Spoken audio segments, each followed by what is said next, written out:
Coach Jay Thomas, Demon football coach, coach of the Demons that lead the Southland Conference with a 1-0 record. Pretty good sound to it. It's a great feeling. Yes, absolutely. Very proud of that fact. Your team did what it needed to do to win Saturday night. I can't imagine that you would have ever thought we're going to turn the ball over 4 times and we'll win. We're going to have 21 penalties and we'll win, let alone those facts be combined and the Demons win.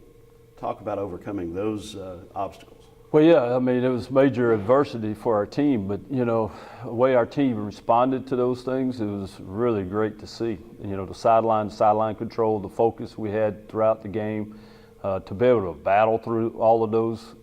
I mean, even to start the game, you know, I think we had 3, you know, offensive penalties right at the beginning, but to be able to put a drive together and get points and even have another penalty. I think we had 4 penalties in that deal. So it says a lot about our team, the grit that we have, you know, how competitive these guys are.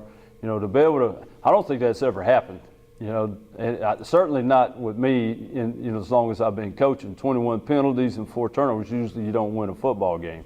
So, yeah, we have a lot of work to do yet still. We got to be able to minimize those situations, but, you know, happy with our guys, the way they work through those situations to be able to come out with the win.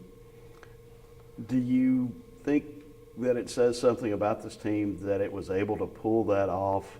And how good can this team be if you got it down to 1 turnover, no turnovers, and 4 or 5 penalties? Well, that's it. You know, it's amazing, you know, with these guys, you know, the way they are. And, you know, their mental prep going into the game. And it was certainly paid off. You know, the things that we talked about that we needed to correct from the Grambling game going into this game. And they did those things. They did all the little things right and what you need to do to go in and be prepared, focus, and play through the game. And when you're focused that way, you do amazing things and you can overcome, you know, a lot of situations. So that's what I factor into us being able to do what we did, was because of this team. This team has something special about it, and they care, and that's really important. You know, the attitude and effort is 75% of it, lining up and doing things correctly, but handling the things that they can handle on their own without coaches, you know, being involved in it. And it's the Friday prep, it's the game day prep, it's all of those type of things, and I thought our guys did a great job of that. All right, let's break down good performances individually and position-wise across the board. Let's start offensively. Who were some of the standouts? Well, you had the offensive line, really. You know, I thought they played a really good game, solid game, gave up no sacks. So I want to say not just one individual, I want to say that whole group. When you don't give up any sacks and then you have a 100-yard rusher in the game, and with all the stuff they get, you know, from a defense that's bringing different blitzes every snap, very similar to the week before with Grambling. We got better from that game to this game. So I have to credit those guys, you know, and I think our running backs will throw the credit towards the offensive line as well. Great scheme. You know, Coach Manley and the staff did a great job calling the plays and getting it coached during the course of the week. But it takes the guys to do it right on Saturday. So I'm going to give the group effort to the O-line. All right, you had 2 backs that were very productive. Chris Jones over 100 yards, Jared West with 124 combined receiving and rushing.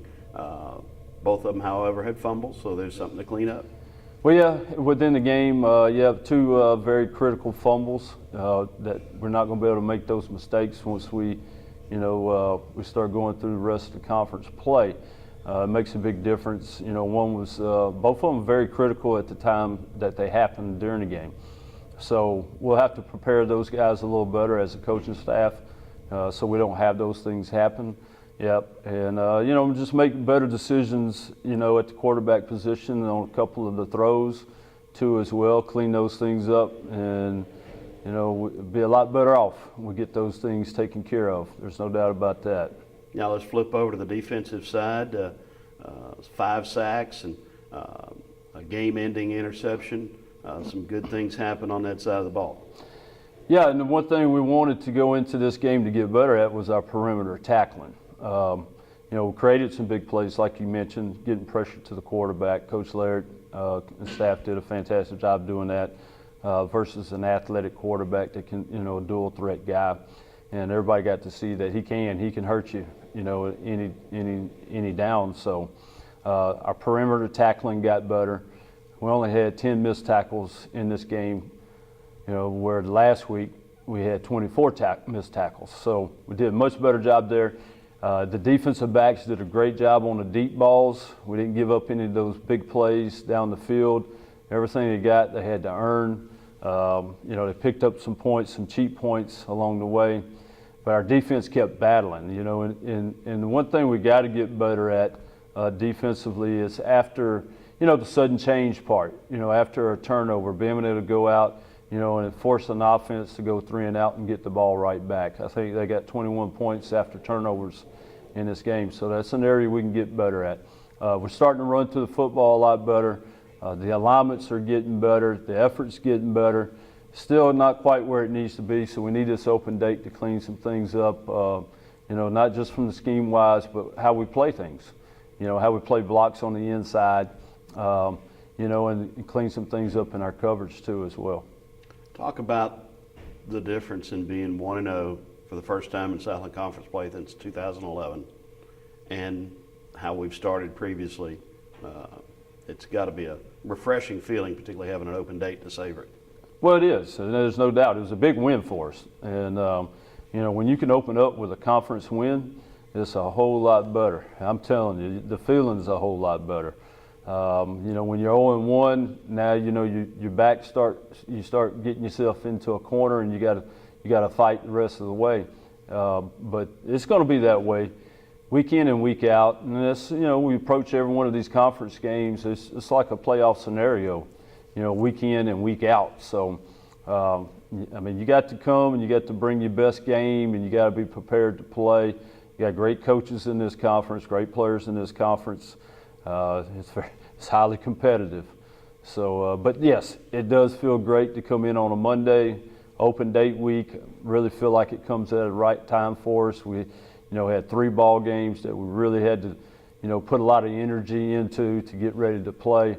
Coming into this game, it was the first home game, the new scoreboard, had great fan support. Everyone came out and supported the game. Appreciate the students being there. The band was fantastic throughout the game. They really helped us down the stretch in the last 5 minutes, really helped the defense, energize them to make the plays that we need to make. And you mentioned the interception right at the end of the game that Ike Warren got. That's what happens. We all do it it's all together, with the fans, band, and cheer squads. Everybody's into it, and it was just a great atmosphere for our guys. And it's a good way to get conference started. Got Southeastern the next time you take the field on September 30th. Ironically, they play Lamar on Saturday. So how much of a point of comparison does that provide for you? Hopefully that gives us a good read. They played Central Arkansas last weekend. Got a lot of respect for Coach Roberts and what he's done at Southeastern. They obviously have a really good team. They pushed ULL all the way down to the final seconds. Had to pick a ball. Actually, they were going for 2 to win the game. So that tells you what kind of team they have. I know they've had some injuries at the quarterback position, but they run the option style offense, so it's going to play on our discipline defensively. Always solid on defense. Always giving us fits every year, what they do there, and they're very good in the kicking game. So it'll be another big challenge for us, and we got to continue to get better in all 3 phases to get ready to play them, because every week everyone's going to get better. They're going to make corrections. So as we go through the season, so it will help us. We'll have an idea. We'll have a pretty good measuring stick where they are, and right now we've got a pretty good measuring stick on ourselves where we are. So it'll be another great game. It's every time we've played Southeastern, it seems like it's always coming down to the wire. Unfortunately, we've been on the short end of the stick, and we need to flip those things around and make sure we're on the right end of the stick for this one. Well, enjoy the open week. I think you will. Oh, I will enjoy the open day week. There's no doubt about it. Thank you, Doug.